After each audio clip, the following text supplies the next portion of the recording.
It's my pleasure now to introduce Pat Goggins. I met Pat in 1993, which I refer to as the year of the women in Northampton politics. That was the year that women took over leadership of Northampton. Mary Ford was re-elected to her second term in a big fight, a hard-fought fight, and 4 women were elected to the city council. Let's see, Maureen Tobin, Linda Desmond, Judith Fine, and our own Claire Higgins. They displaced older, conservative, brawling white men on the city council. Do you remember that? Yes. Yeah, I mean, literally, it pretty much came to fisticuffs. And Pat was one of the really good guys in that fight, and he supported all of the women who were running then. Pat has a long list of achievements and involvement in our community for nearly 50 years, and an uncanny knowledge of its history. Just sit and talk to him for a little while. It really is amazing. He can just sort of remember all of this. In addition to his long tenure on the City Council, he was a Hampshire County Commissioner. He was a member of the Board of Public Works. He was president of the Rotary Club and president of the Greater Northampton Chamber of Commerce. He's a member of the Northampton Redevelopment Authority and is deeply committed to the United Way of Hampshire County and the work that it does, and he encourages all of his co-employers in the area to participate as generously as he does. Earlier this year, Pat was the recipient of the Chamber of Commerce's 2017 Dan Yakuzo Community Legacy Award for his lifetime of service to our city. Thank you, Pat. Pat, as we know, is the president of Goggins Real Estate, and lately we know that he's been in the news for doing something that we all thought was relatively impossible.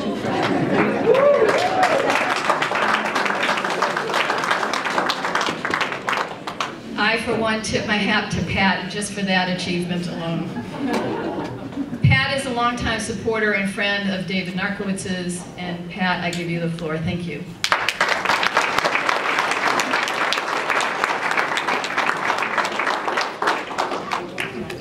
Hello. Make sure this thing is on properly. Maybe I'll bring this over. So thank you, and I hope everybody can hear. Is it all right back there? Yeah. There we go. Okay. First of all, as an announcement, we have surveillance cameras.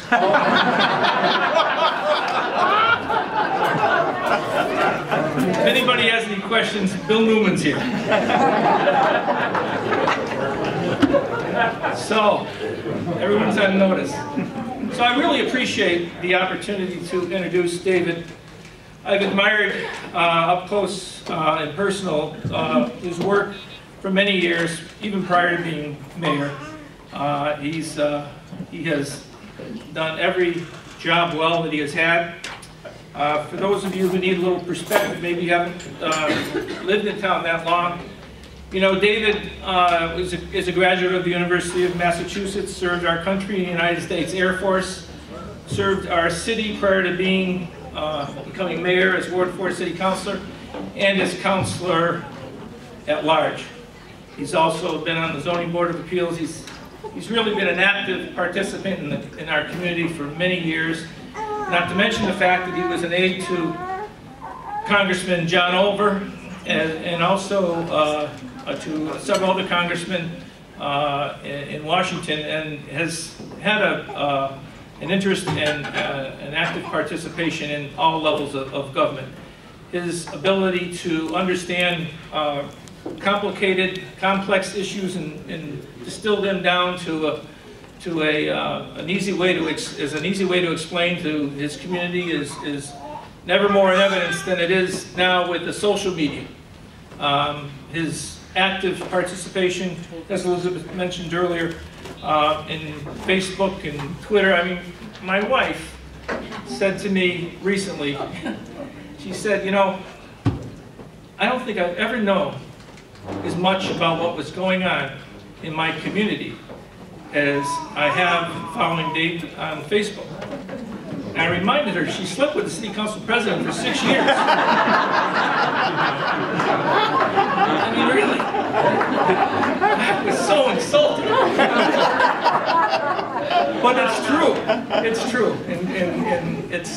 And is done that, made that transition in a way that keeps the community well informed and really makes us all understand what a complicated job it is. It's a position that is really thankless.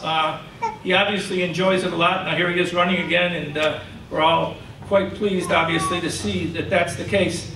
But you know, what happened when we changed our charter is it gave us a 4-year mayor. And I think what we got, in addition to a 4-year mayor, is a city manager, because he is managing this community in a way that we would be paying tens of thousands of dollars to someone else to do where we decide to take that route. So it's a combination of skills that brings him to the point where he can perform in such an admirable way. I am an enthusiastic supporter of his. I know all of you are, and I hope we will soon be electing him to another 4-year term, and it'll be a great day for the city if we do. Thank you very much.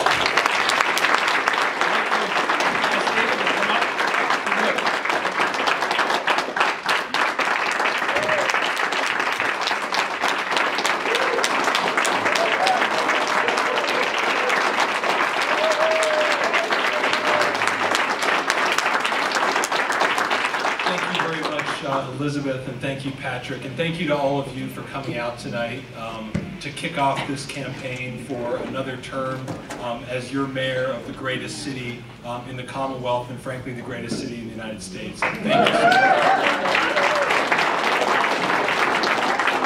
I want to begin by acknowledging the many of my fellow elected officials that are here tonight, and I'm really honored by their presence.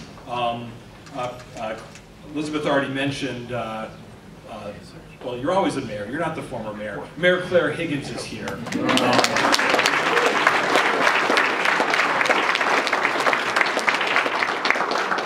Northwestern District Attorney, our great district attorney, who's done so much for justice here in our county, and working with him on the opioid crisis and so many other issues, David Sullivan is here.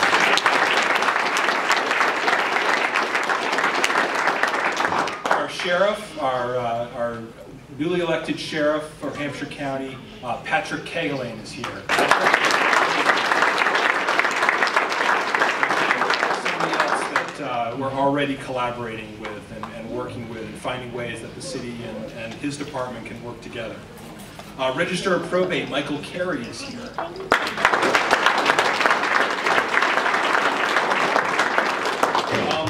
Peter Kokot sends his regrets. As many of you know, it's his and Shawnene's anniversary weekend. It was their anniversary this weekend, so they are having a long romantic weekend in Maine. So we wish them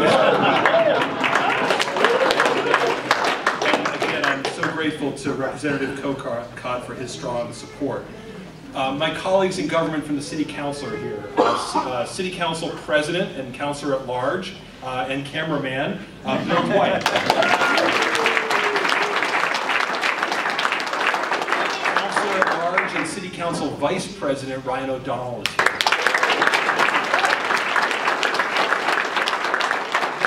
My friend and colleague from Ward 6, City Councilor Mary Ann Labarge is here. City Councilor David Murphy is here, although I believe he had to step out, but he was here for a bit. Ward 4 City Councilor, my City Councilor, Gina Louise Sierra. Ward 3 City Councilor Jim Nash is here. Ward 2 City Councilor Dennis Bidwell is here. Ward 1 City Councilor Maureen Carney is here. And last but certainly not least, Ward 7 City Councilor Elisa Klein. Now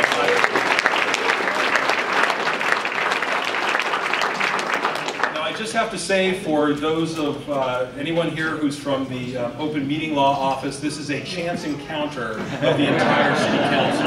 So this is a social event and a chance, a public encounter. But so great to have my colleagues in city government here, and I enjoy working with them, and I enjoy the work that we do together for the city. We also have my colleagues on the school committee here.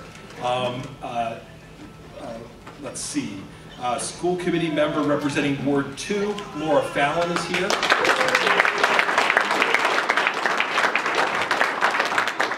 At-large school committee member, Molly Burnham. Ward 7 school committee, Downey Meyer is here. Any other school committee members? I hope not. And then I get to serve on 2 school committees. Northampton has 2 school districts, so I'm really pleased that my fellow member of the Smith Vocational and Agricultural High School Board of Trustees and the chair, Mike Kaling.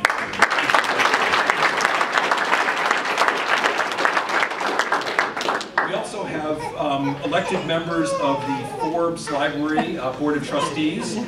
We have the Vice President of the Board, Marjorie Hess, with us today.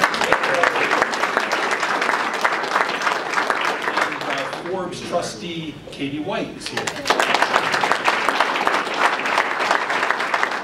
We also have our elected Community Preservation Committee member.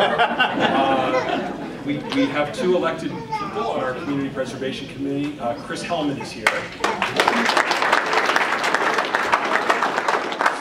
Those are our elected officials. We also have candidates here tonight who are running for office. I mean, we're all running for office, but these are folks who are here as candidates, hoping to become elected officials. Candidate for City Clerk, Robert Driscoll, is here. And we also have City Clerk candidate, Pam Powers.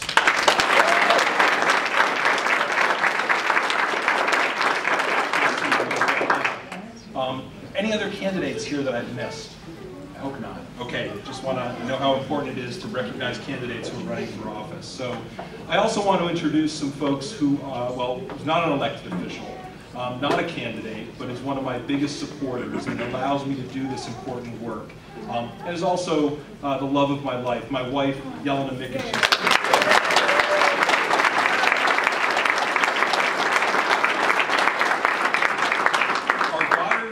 Emma and Zoe, who many of you have watched grow up at these events. You know, they kind of started here, and then they got here, and then they got here.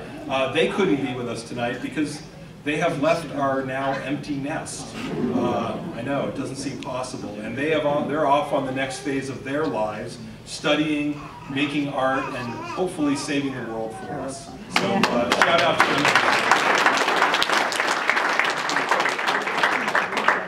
Now this is not part of the script and was a total surprise for me, but I'm really happy to be able to welcome first my sister Terry, who's here tonight.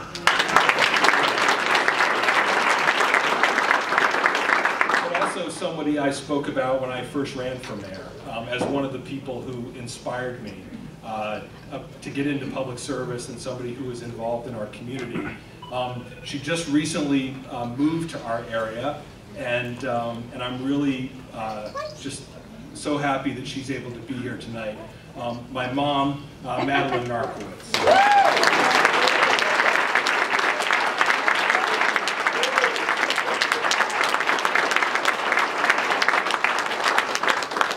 So it's been my incredible honor and privilege to serve our city over the last 4 years of this current term, and I'm equally honored to stand before you tonight as a candidate for re-election.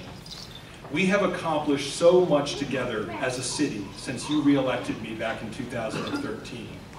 I'm running for re-election because I want to build on those successes, and I want to help us continue to meet the new challenges and the new opportunities that we face as a city. I'm going to just go through a few of those things, a few of the issues that we've worked on and some of the ones I want to work on. So I want to continue creating stable budgets that invest in our priorities and our values as a city. You may not remember, but back in 2013, when I was running for re-election last, our city faced a serious budget crisis. We had a $1.7 million budget deficit that was going to require deep cuts to our city and school budgets, including the layoff of teachers, police, and other city staff. We worked together as a community we put together a multi-yeared fiscal stability plan that we presented to the taxpayers. Did something that not many people who are a first-term politician running for re-election, I asked people to raise their taxes so that we could save city services. And we put together a plan, not just a tax increase, but a plan, a multi-year plan that could show people how, if we took some of that funding, we invested it in the current budget, and then we put it aside and used it over the next several years, that we could build stability into our budget, and we could make sure that we could continue to invest in education, in public safety, in public works, in our seniors and our veterans over the next 4 years. It ensures that we'd be able to make the investments that we need in our infrastructure, the investments that we need to make in healthcare and the other services that we have to provide. So we worked hard, we stuck to our plan, and for the last 4 years, we have had that fiscal stability. Each year, I've come back to the taxpayers, I've updated them on the status of the plan, and we've avoided the year after year process that we'd had heretofore of cut after cut after cut. We've been rewarded for our success. Standard & Poor's, which many of you know, looks at our city finances, looks at our bond rating. When I began as mayor, we had an A+ bond rating. I'm proud to say that after working on this plan and after rebuilding our reserves, last year Standard & Poor's upgraded our bond rating to AAA+, which is the highest bond rating.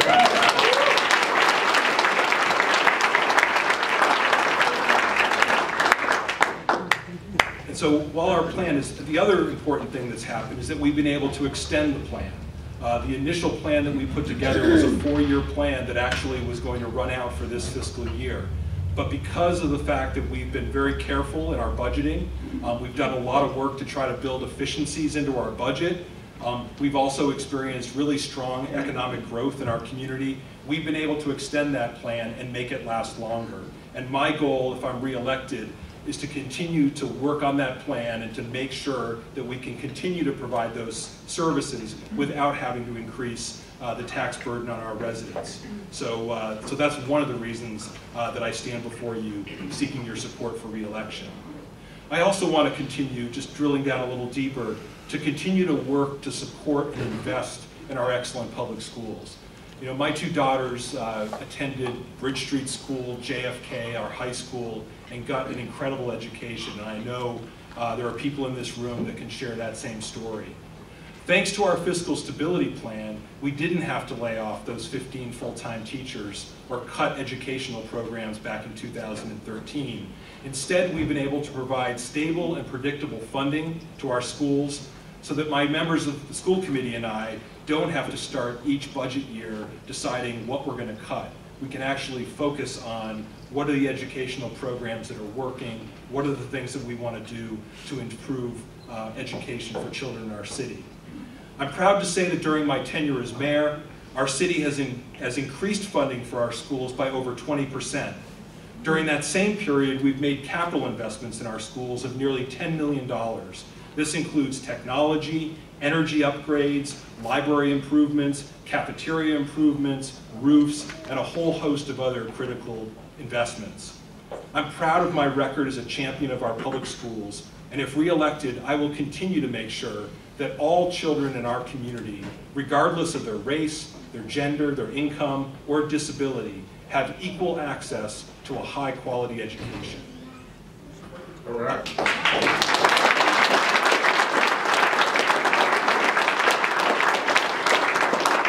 I also want to continue supporting our local economy and our businesses and making strategic investments in housing and economic development. One of the keys to our budgetary success has been our strong local economy with significant new business and housing investment that have expanded our tax base. And one of the things that still distinguishes Northampton from so many other cities, what makes Northampton, Northampton, is that we have so many local businesses. My administration has worked hard to support those local businesses, both in Northampton, in Florence, and Leeds. We've also supported our cultural economy, recognizing that the arts are a key driver of our local business and tourism. And we've made investments in Arts Night Out, in the new 33 Holly Street project, and a number of other key projects to support that important part of our economy. We've invested in new parking infrastructure and technology. Yes, there's even an app for that now. You can use your app for parking. We've increased downtown city services. We've partnered with local businesses to form the new DNA. We've partnered with the Florence Civic and Business Association to tackle parking, parks renovations, and other issues in downtown Florence. We've also supported new housing, particularly in our downtown, and particularly affordable housing. Pleasant Street is a case study in this work. We've helped support 2 major mixed income and affordable housing projects right in the heart of our downtown in Pleasant Street.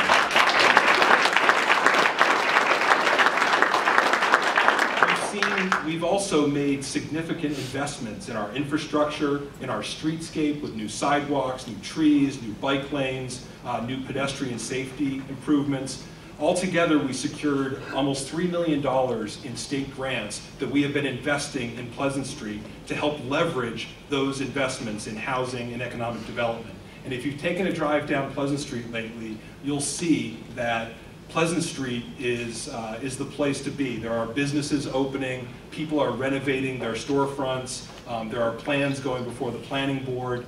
So it's a real example of what government can do. You know, we can't control the economy, but we can make strategic investments, again, in housing and economic development to help spur and support economic growth, to expand our tax base and create jobs. So, I've been talking for 10 minutes and I haven't even mentioned Pulaski Park.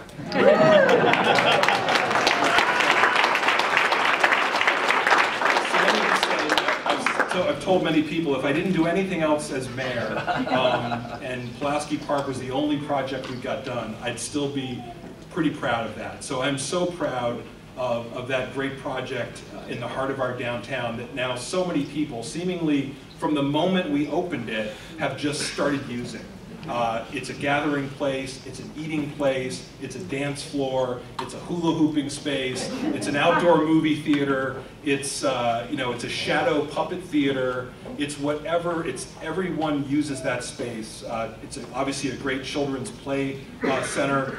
It's a transportation hub for people that need to get to the rail trail or wait for a bus. It's really been a great investment, and then again, it's an example of what we can do when we invest in our city, and what great cities can do when they focus on creating great urban green space in the heart of their downtown.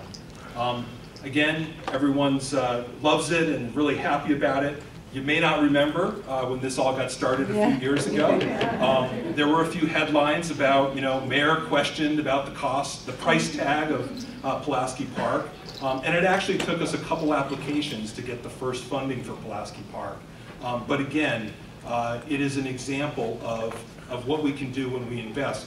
It's also a really good example, I think, of good public process. You know, Pulaski Park, Pulaski Park was not designed in some back room and then, you know, unveiled and built. We actually created a public process where we went out to the community and said, what kind of park do you want? You know, we literally, our great designers from Stephen Stimson put drawings on the table, handed out magic markers and said, draw for us what you want in the park. Tell us what you want for amenities. What do you want for your children? You know, what do you want in your next downtown park? And so the park that you see today, and I think the reason why people love it is because it was really designed by all of us. It's really our park, and so I'm so proud of that. We haven't just done Pulaski Park, though. There have been a few other really important public spaces over the last 4 years. Florence Fields, you know, a beautiful new recreation area where kids are playing soccer.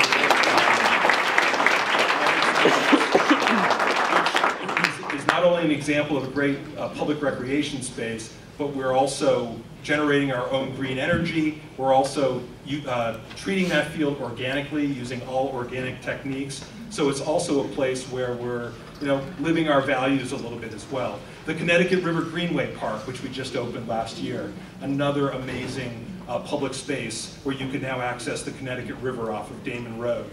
We've done rail trail extensions. We built new play structures. Again, an example of the kinds of investments we can make working together to make sure that we have these quality public spaces for people to enjoy. Those are the kind of projects I want to continue to work on. I also want to continue Northampton's leadership role in sustainability, renewable energy, protecting open space and agricultural land, and addressing climate change. And again, this is a record.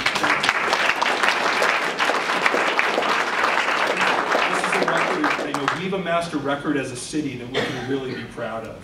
We've increased our city's energy efficiency and reduced its carbon footprint using solar, LED streetlights, electric vehicles, resiliency planning, air sealing, energy management systems, and any other number of energy investments.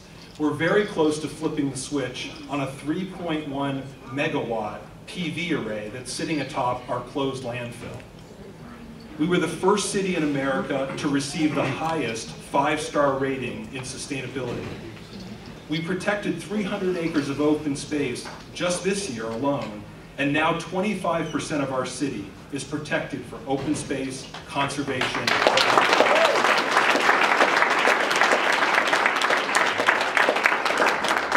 Our Solarize Northampton program, led by community volunteers, more than doubled the amount of installed solar in our city. And we just launched a similar effort for high-efficiency heat pumps called Heat Smart Northampton, where again, community volunteers are going out to try to encourage energy efficiency among our residents. Our reuse committee, which I want to give a shout out to John Sass, who's a member of that.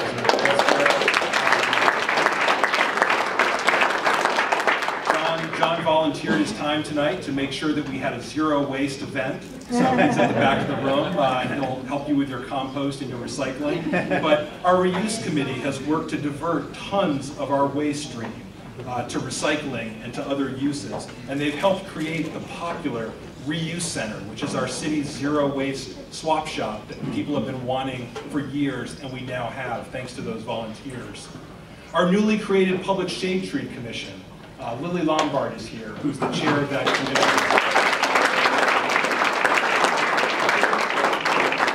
We have just finished conducting our first ever comprehensive shade tree inventory and have begun replanting our critical shade tree canopy, which is, again, not only about beautifying our city, but we know the value that trees have for affecting climate change, stormwater mitigation, just so many other benefits that they have. So prior to 2014, our city, when it did plant trees, was probably planting less than 30 a year. So for the past 3 years, Lily and the Shade Tree Commission and Tree Northampton, which is an army of volunteers, have been planting more than 250 trees a year.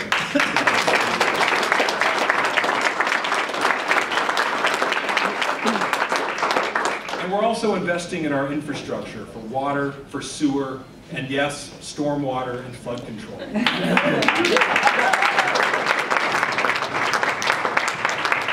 Anyone who has seen the heartbreaking images of our fellow citizens in Houston, Florida, and now Puerto Rico dealing with storms and flooding know that we must maintain and upgrade this critical infrastructure.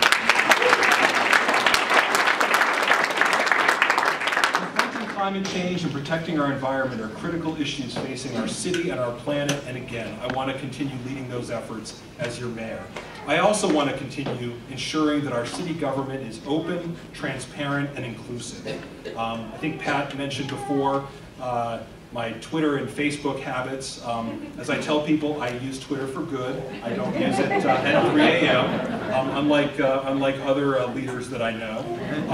But I'm really proud of the way that we have worked to make city government more open and accessible during my time as mayor. We did a refresh of our website in 2013. That's now won awards. Go onto our website and actually see what we're spending individually. It's basically our checkbook register. We published line item budgets. We published our outside audits. We've published employee salaries. All of this is open to the public. I mentioned Pulaski Park in that public process. We've done expanded public processes for our parking, for open space, for new developments, for Walk Bike Northampton.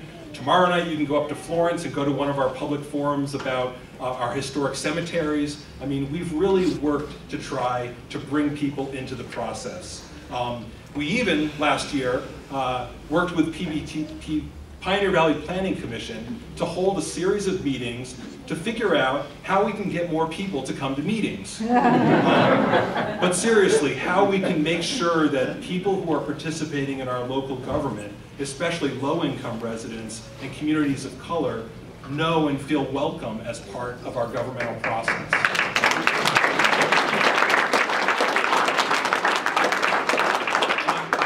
Report that several of the people that actually came to those meetings, it was some of the first meetings they'd ever attended, and I've appointed several of them to serve on city committees, so we're already putting them to work and getting them involved in the community. And again, this is the kind of open and inclusive government I've tried to lead as your mayor, and will build on that record of transparency if I'm reelected. I want to continue leading Northampton on so many important fronts, keeping our city affordable for working families and the retired, serving our veterans and seniors, rebuilding our streets and sidewalks, continuing to expand passenger rail, continuing to lead on the opioid crisis facing our city and region. These are some of the issues. Finally, and this is where I promise I'm going to stop and there won't be a PowerPoint or any other continuation as I'm famous for. As mayor, I've committed myself to keeping Northampton a diverse and welcoming community.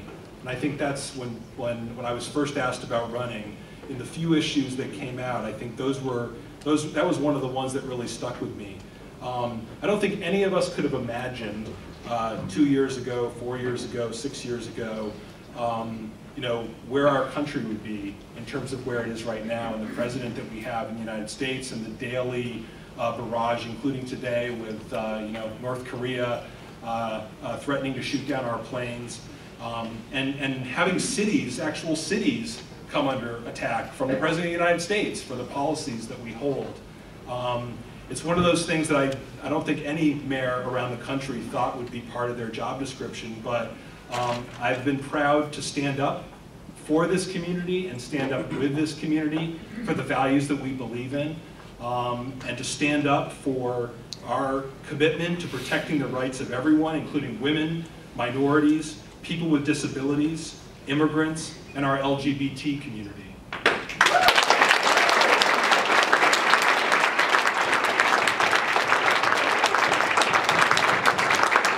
We stood up to federal funding loss, to threats of federal funding loss because of our refusal to let Northampton police break trust with our immigrant communities to do the work of ICE.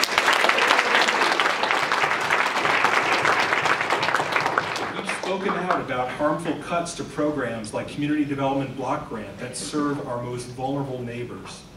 And we have welcomed refugees to our community after our governor wavered and our president tried to ban them because of their religion. This is the city, these are our values at work, and this is the city that I'm proud of, and this is the city that I'm so proud to have led, and I hope I'll have the opportunity to lead it for another 4 years. We've accomplished so much since you first elected me on a platform of positive change. I ask for your support and for your vote on November 7th so that together we can keep moving our great city forward. Thank you.